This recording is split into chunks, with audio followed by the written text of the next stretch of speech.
Okay, you're on camera. Today is November 20th, 2015, and my name is Tony Hilliard.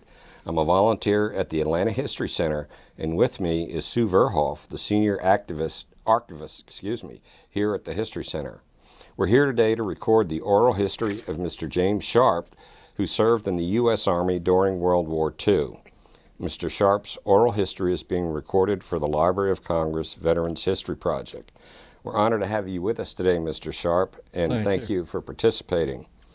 Would you begin by telling us your full name and where you live? James Jackson Sharp, born Jacksonville, Florida. Okay. Live in Vero Beach, Florida. And that's what county? It's okay. You have to answer, Susan. You can't just mouth it. I did take a lip reading course and couldn't understand what they were lip reading. Well, could you tell us a little bit about your early years, what it was like growing up? Great. I've led a charmed life, really have. Jacksonville, Duval County, Florida. Grew up in Riverside, went to West Riverside Grammar School, John Gorey, junior high, Robert E. Lee, senior high, graduated in '42. Went to the Citadel for almost 2 years, which has been a bane of my existence because a lot of people who finished a month short of 2 years, they just gave them credit for the 2 years. Not at the Citadel. You finished the whole dadgum 2 years or you didn't get credit. So I, after the war, went to the University of Florida where they had broadcasting, which has been my interest all my life, I guess, and graduated in '49 from the University of Florida. Was your major in communications or something like that? Broadcasting. Broadcasting. And that was part of the reason for going there, major part, I guess. Nobody else had broadcasting. They had speech, they had this, but they had a broadcasting course, and it's what I wanted. Where were you when you heard about Pearl Harbor? Heard about Pearl Harbor? The attack on Pearl Harbor? I had been to the movies Sunday at the Florida Theater in Jacksonville and was on my way home in the car and heard it. Did you know where Pearl Harbor was when you heard Did not know. Okay. I'd heard of it and I knew it was in the Pacific, but I didn't know it was Hawaii. What was your reaction? I mean, what was your emotional reaction to Temporary. Nothing to it. it to be over quickly? I'm sorry? You thought it would be over quickly? Didn't think about it taking any time. They attacked, you know. Okay. We'll take care of it. We took a little longer. Yeah. So how did you get involved in the war? I mean, I know you graduated in '42, or when did you graduate from college? 49. 49. Okay, that was after the war. They took me away screaming. When was that? 46. Okay. No, wait a minute. Let me think. 44. Sorry. 44. Okay. As I say, I had a month to go for my second year of college, and they didn't see it that way. So were you drafted? Yes. Okay. So tell us about that process. We got a letter, you know, dear, what was the expression they used? They were all the same. And I think my folks forwarded it to me and whatever. So I went home for a month and then went down to Union Terminal, Jacksonville, and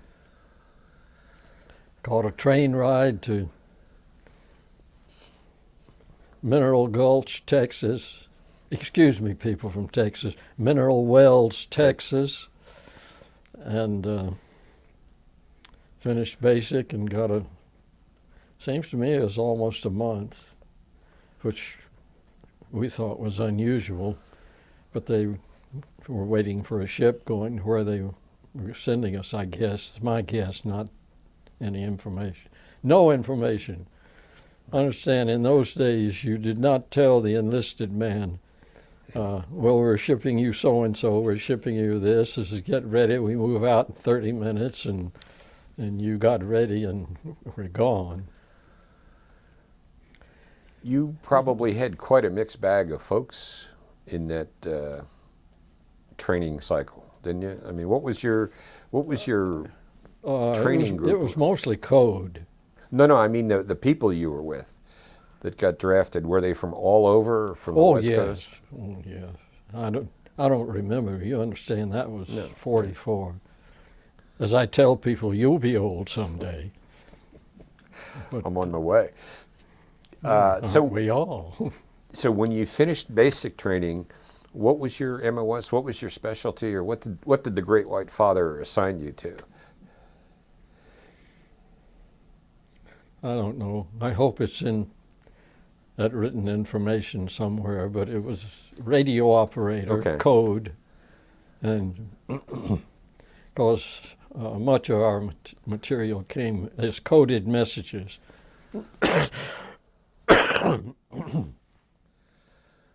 Where did you go for that training? Texas. Oh, you stayed in Texas. Okay. Yeah, that's the first place they sent me to. Okay. Texas. Did you have to get a secret clearance of some kind or something above the norm? They didn't tell me about it. Okay. I'm sure that they did, and as I recall, I had a security clearance, but I don't know what it was. When you say code, was this diddy dum dum diddy da di da? You're talking about something other than Morse code, right? Or is it just Morse code? I did not learn the coded, quote unquote, messages. They came in code. Okay. 5-letter words. Every word was 5 letters. And you had to decode them? And I decoded them. And they were all in code, you know. I sent the messages in code and received them. So what was the process? I mean, did you have some sort of an encryption key or something like that to understand code key, you know. So you typed in what you saw in the uncoded message? Sometimes some guy is quoting it to you, and you write the code as he read it. What was the security like where you were? Was it a secure area? I mean, fenced, guarded? I really don't know. It would be, as I say, it was where? In Texas. I went there at the beginning. When I was getting out, I was in South Carolina. They sent me back to Texas to discharge me, Army. Okay. So when you finished your training, what time frame was that? It was supposed to be 6 months. Okay. It was less. And I credit that as a guess only on my part, that the ship was about to leave, and so we'll be going in 30 days. We'll ship him out, and I and several others. So you got orders home for those days. Yeah, and then, you got orders to leave to go to a ship. From the East Coast, did you have to come back? Yes, East Coast. Where did you depart from? New York. New York City. Okay. Did you know where you were going, or no? As I say, it was in the paper. He's going to England. Okay. Yeah, because England there was really a strong period action-wise.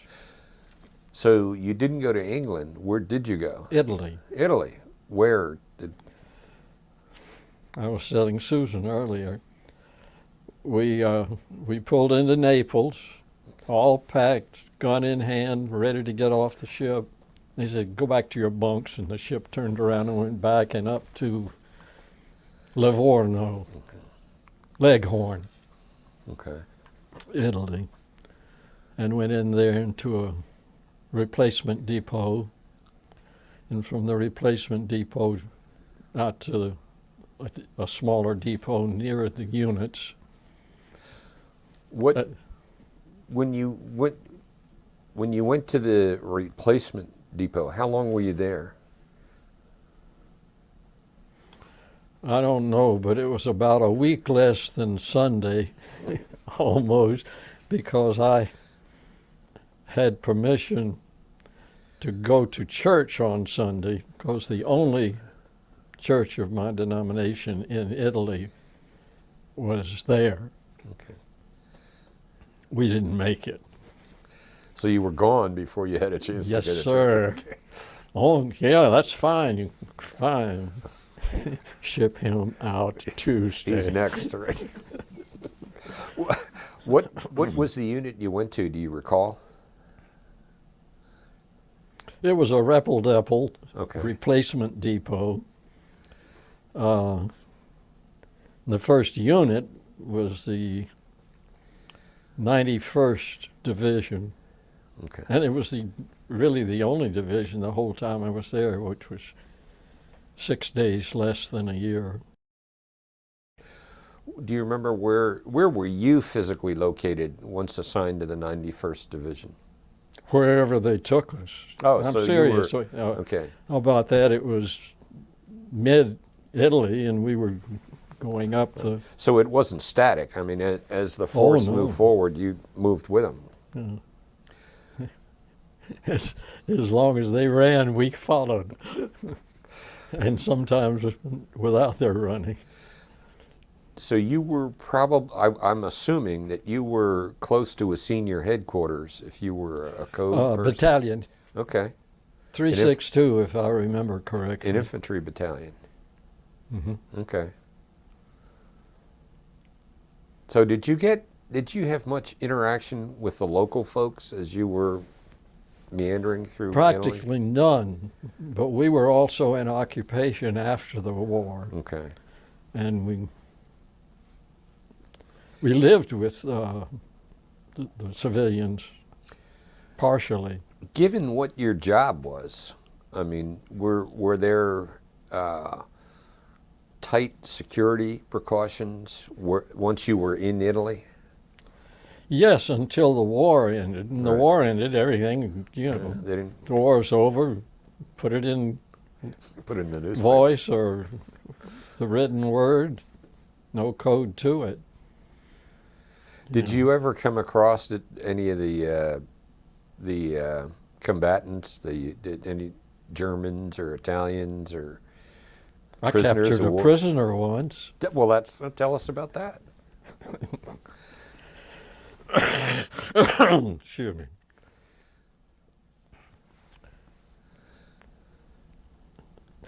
Another fellow and I, who was from a different unit completely, were sent to a small town, as many were there, many towns, because we knew code.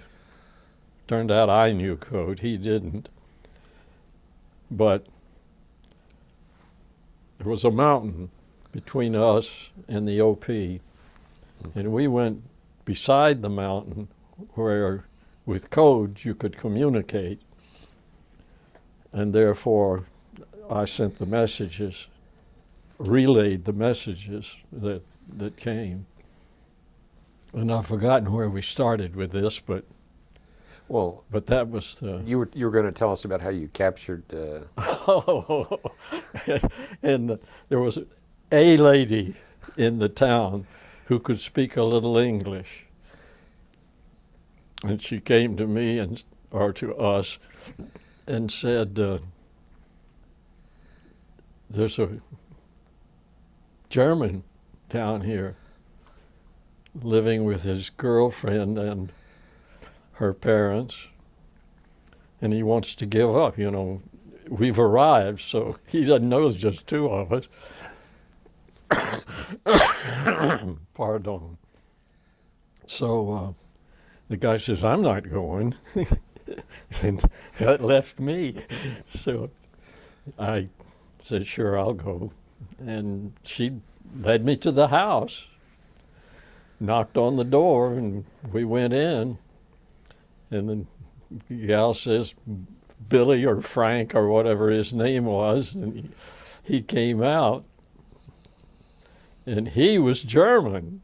I couldn't speak German, he couldn't speak English, but he understood that rifle in my hand, so I let him out, and guy came flying through on a Jeep full of GIs, and I said, I've got this guy here, a German prisoner, and I need to get rid of him. And they said, oh, get in, and they flew away, and that's the last I knew of that, but I was rid of him anyway. What rank were you at the time? PFC. I would think that would be worthy of promotion to corporal, capturing. You would have thought so, yeah. I should have asked about that, yes, surely. So, where you performed your duty, was that in like a trailer, or did they set up a tent and you worked with a field desk? Mostly in a tent. In a tent, okay. On the ground. Once, they would, of course, try to get a building because of the equipment. Right. Well, I would think security, too. I remember riding home. There's a reason I remember that I had spent the night on a concrete barn floor, and my brother wrote back, who had recently gotten away from being a Japanese prisoner in the Philippines, and said, try sleeping on a submarine floor. And I've remembered that ever since. So you had to sleep on a concrete barn floor. I mean, is that where you were billeted, or? No, we went in this place and there was no billet to it. We were only there maybe a day or two or whatever. So you slept where you could, as long as you had a roof over your head. Well, if you wanted to, you could dig a place and put a tent in it. And the first time it rained, you wished you hadn't. Right. Oh, it was rough in there. I consider my experience in the service has been marvelous, just terrific compared to what I've heard of some others. Have you run into or maintained communication with any of the folks you served with? They're all dead. Oh, they're all dead. Okay. Not. If not, I don't know. Okay. There's so the only one no. name I remember, Henry E. Ray. And he lives in whatever that town is across the river from Cincinnati, Ohio, I believe.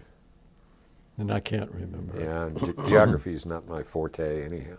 It's a town well known. I don't know what it is either.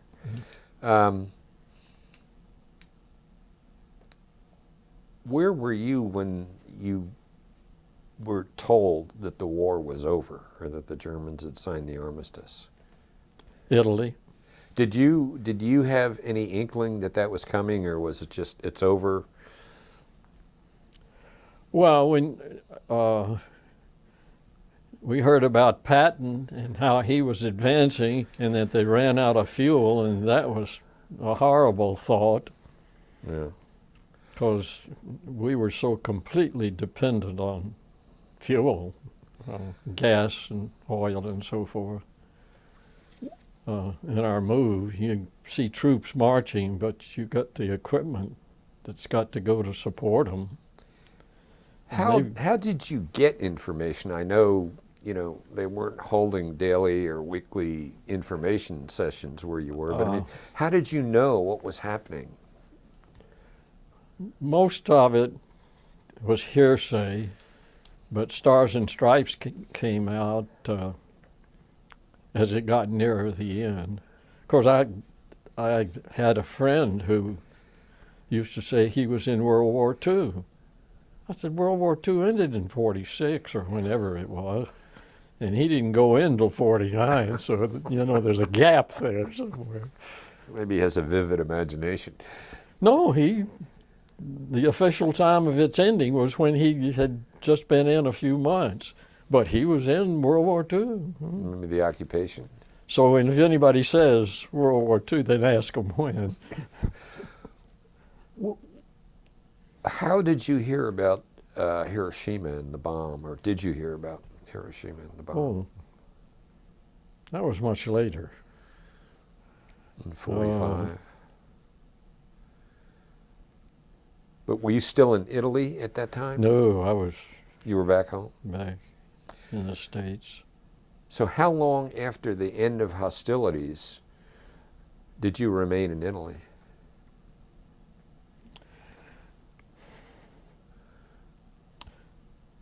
Six months, something like that, because we were in occupation. So, I mean, I guess there wasn't a lot of coding. What did they have you do? No. Who are you going to code from? Germans were probably the ones sending it to you. They'd gotten their jobs in civilian life. So what did the government, what did the Army have you do during that period? Tread water until they could find a place to get us back to the States. Okay. Because there were a lot of people that they would ship back, you know. Susan asked me,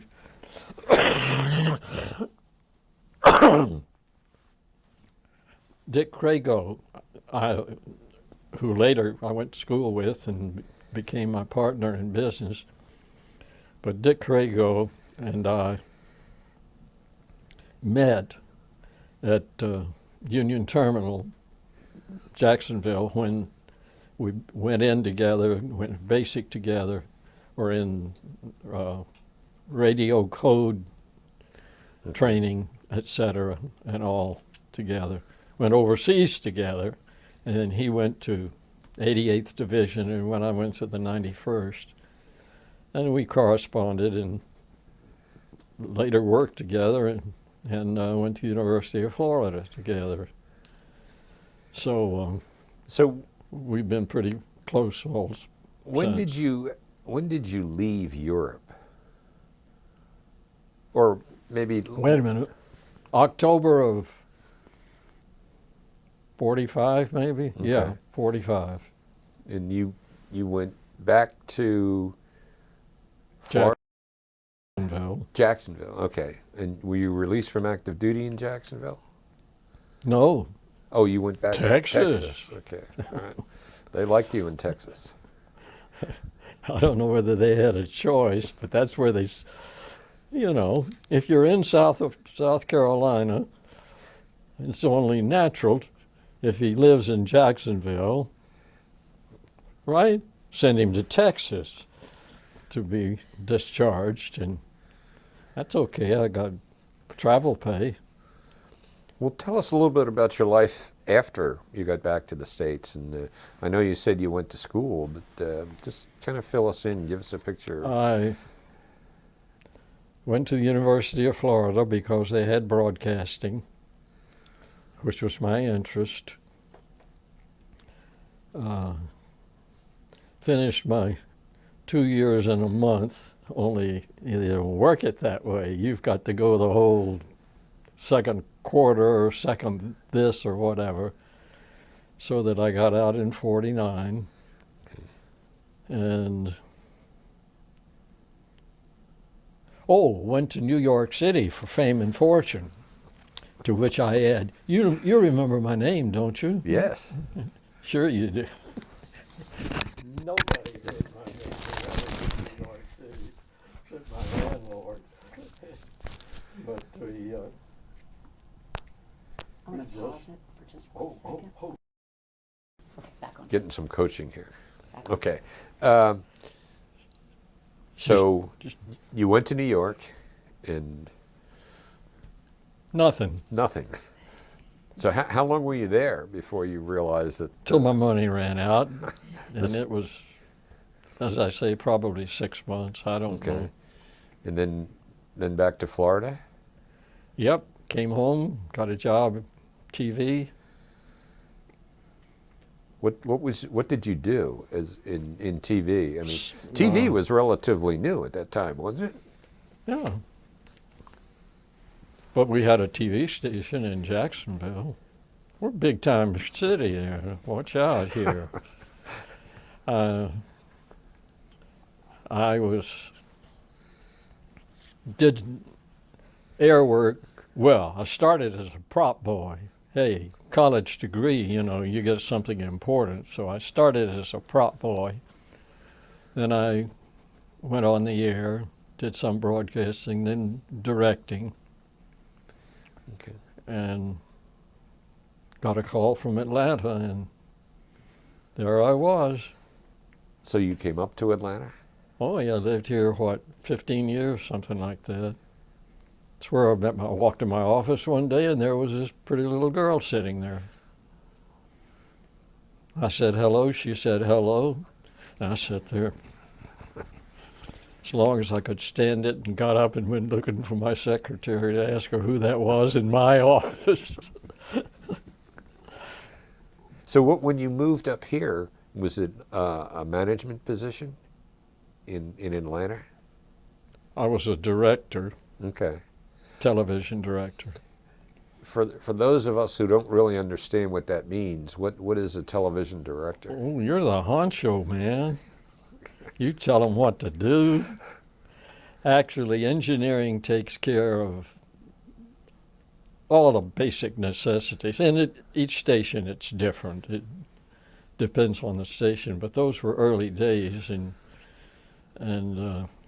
when I say I was a prop boy, I filled in when a prop boy disappeared or didn't show up or whatever. Because if you're saying do this and there's nobody to do it, then you do it. And this is the way you advance, experience, know what to do, and then go to the next step. You mentioned you had a brother who also served in the war. Yeah. Was that your family, just the two of you? Yeah. Okay.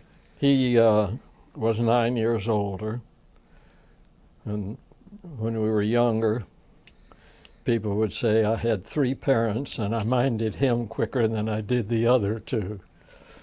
But I knew to mind him. So did he come back to Jacksonville also? Yes. Okay. He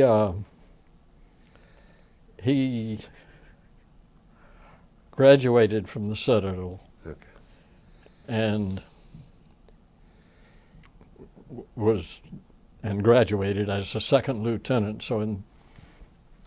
But they asked for volunteers to go to the Philippines, and my dad had been in the Philippines in the Spanish-American War, and I'm guessing that was part of the reasoning that he decided to go there too. But he went to the Philippines, and an interesting side story to that is my dad told him when he was home before leaving, he says, when the Japanese invade the Philippines, they're going to take them. Oh, no. He says, that corregidor that's just impenetrable. You can't do it. Well, they didn't take it. They just starved them out. Yeah. But they took it, as anyone that was around at that time knows. But I don't know where I was going with that, but we went. You were just talking a little bit about your brother. Did he survive the war? Mm-hmm. Okay. He, of course, when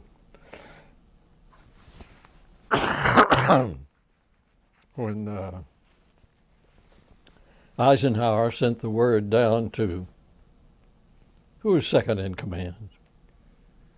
World War II. Wainwright. Oh, out there, yeah. Yeah, in the Philippines.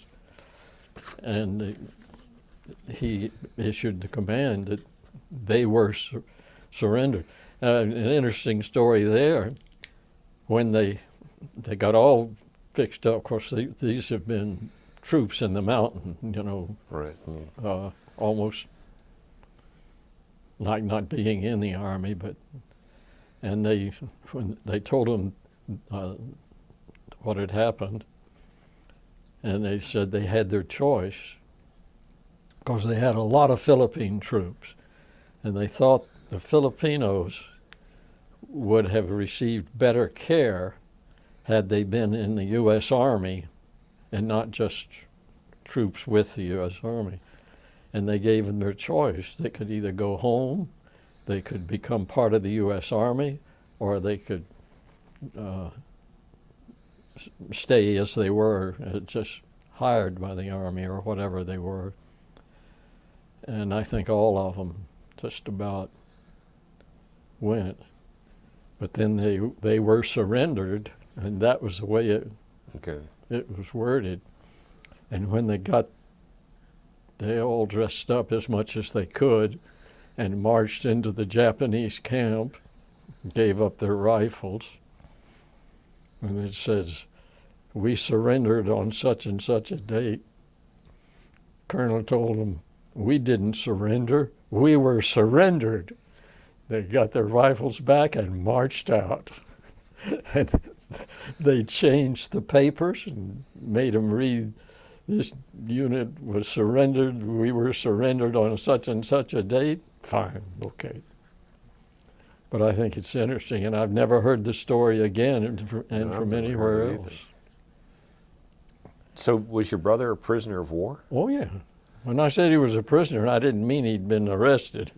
I meant, Well, what was it like being a family member of having someone in that situation? I mean, with all the, today. well, it depends on who you ask. You ask my mother, it was pretty bad. But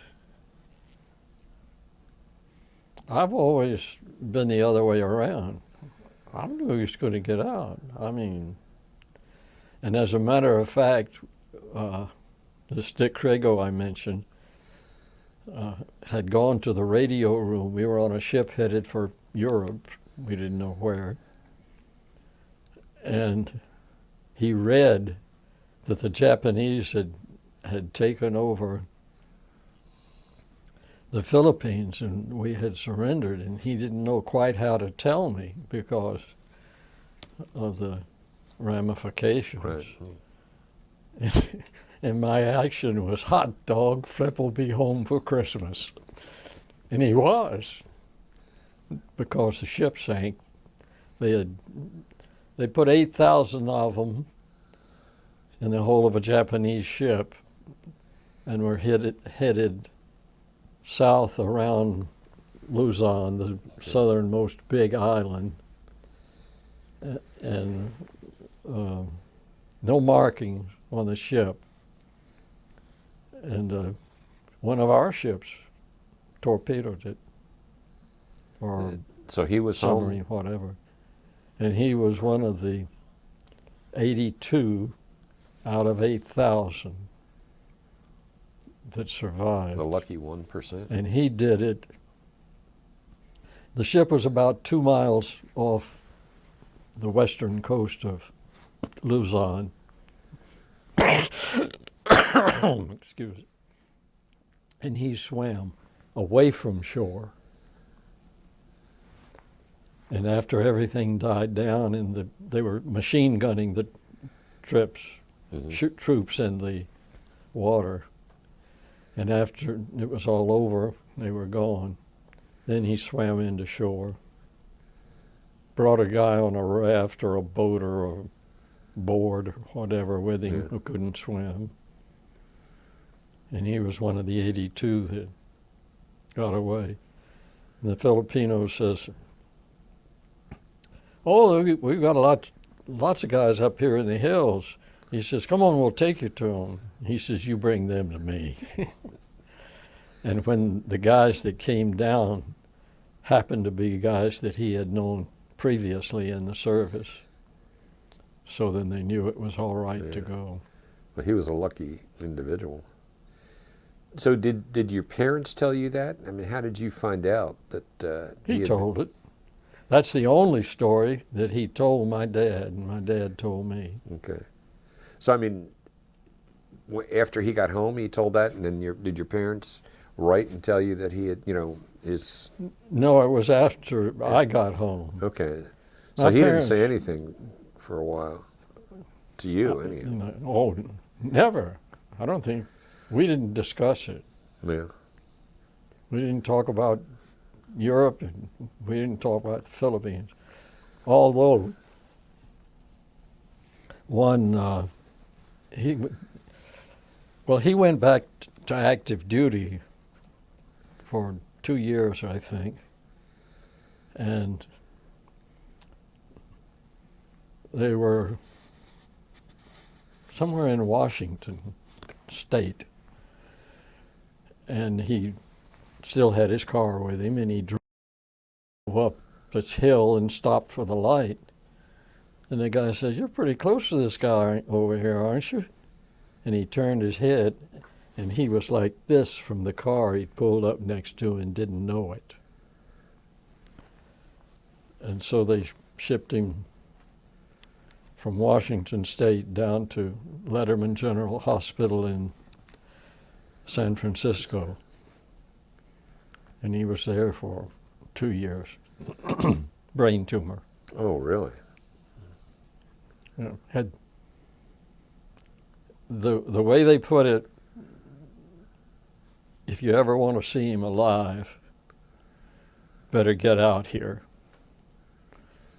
And we did. And my dad had to come back home. My mother and I stayed for a while. Then she came back home, and I stayed with him. And Christmas, he and I came home. Good. And he lived another, 25 years? Something like that. I don't know. Good. It was not 3 weeks or months or years. Well, getting back to you, so you came to Atlanta and you were, what was the station? Is the station still operating that you were working at here in Atlanta? Yeah, it was Channel 8. Think about it. That's public radio or public TV now. But we switched to 11 at the request of the government, you understand. They did the licensing. And Channel 8 became public radio and TV. And it's still Channel 11, as far as I know.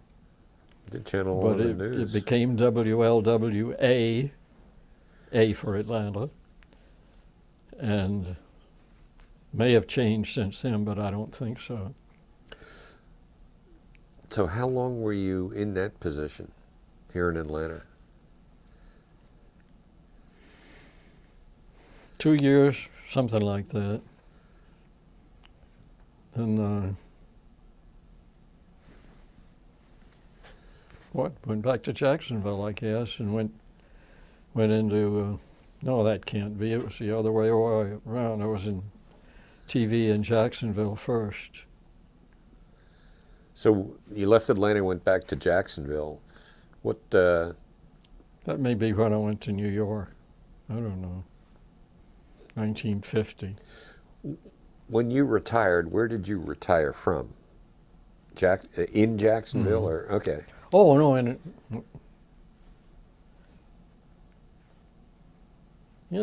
I don't know. You ready for my line? You'll be old someday. So, but I mean, that's where you live now, in the Jacksonville area. How long have you been there? Oh, no, Vero Beach. Oh, okay, Vero Beach. How long have you been there? I'll get old. 64. Okay.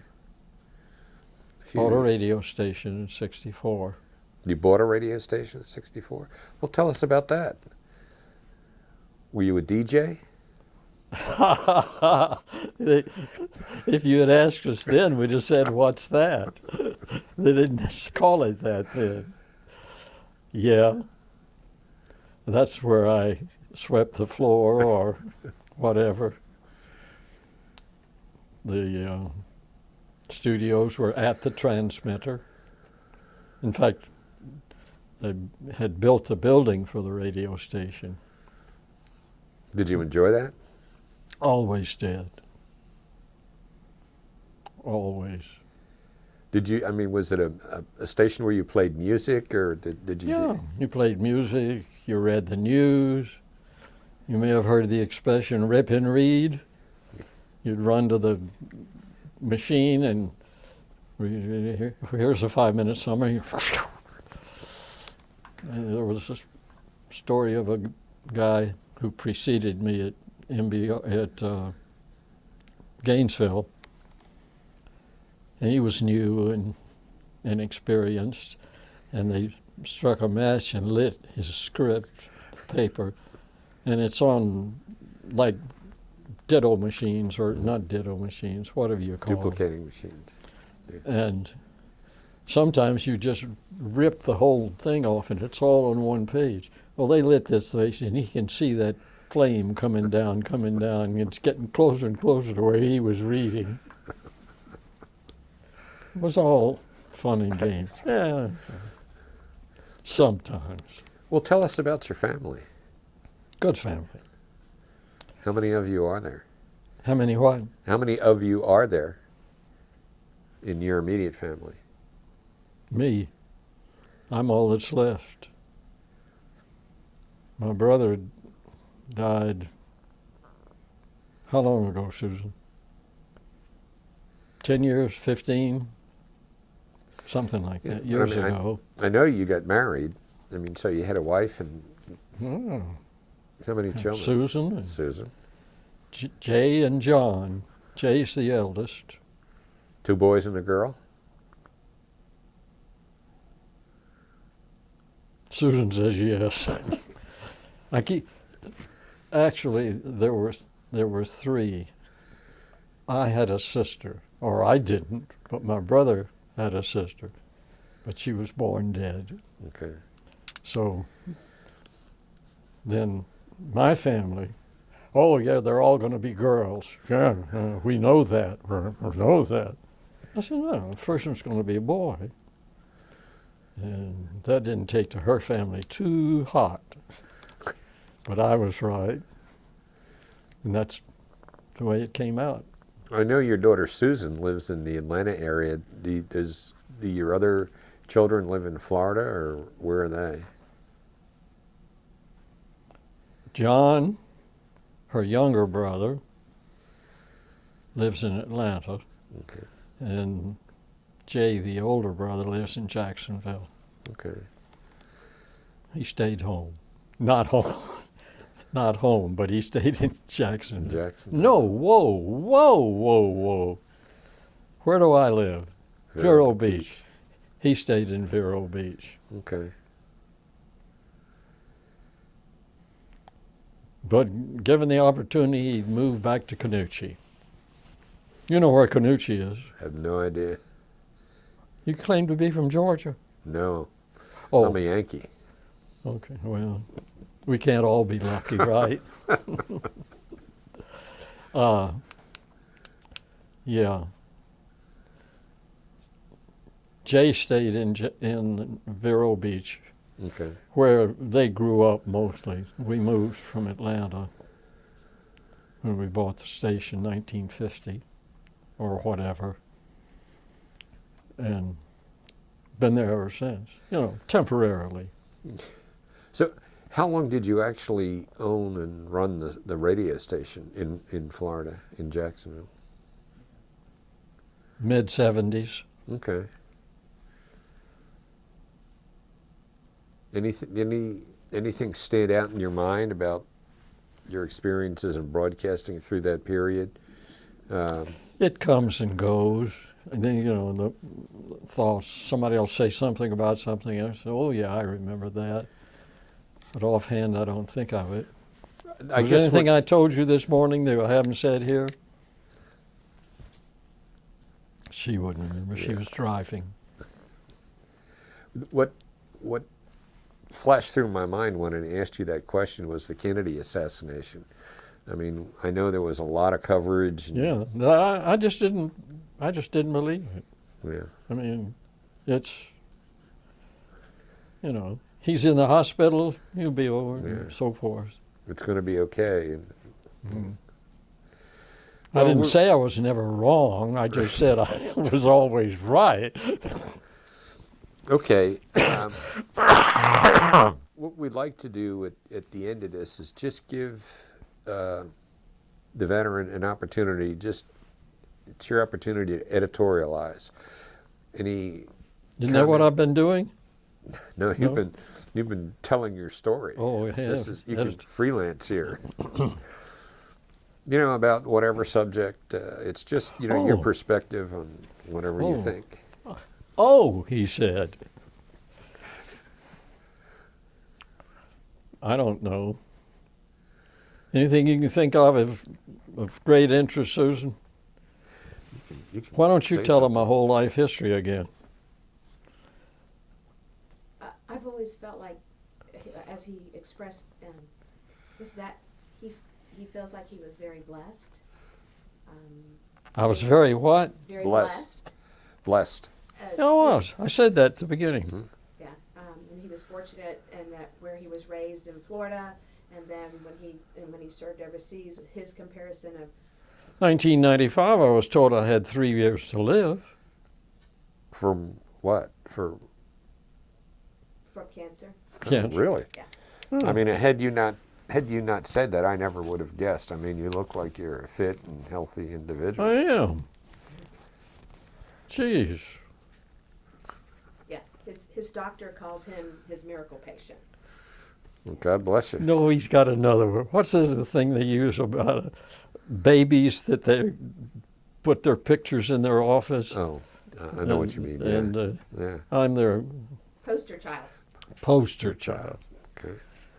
Well, I mean, you're in the Of course, he business. also got rid of me, too. Turned me over to another doctor. Got a lady doctor now. Well, good. I want to thank you for participating. You're in this. cutting me off here, I see. Well, we're Cut. no, we slide out of it. No, I know, that light's on. I know better. we want to thank you. I mean, I appreciate that. It's been fun. good. You should ask me more questions, and I'd have kept going till lunchtime, and then you could have taken me to lunch. My watch says it's only 7:26, so who knows? Well, 7:26. Yeah, that's what it says. Somewhere on the planet, I guess it's 7:26. It's an automatic changing watch. It changes the time at time signals, and all that good stuff. 7:27 coming up. Okay. Well, again, thank you, and we really appreciate you telling your story. For whatever use it could be. Hey, We did. and then P.S. There's another side to this horrors of war story. Listen to this one. Thank you.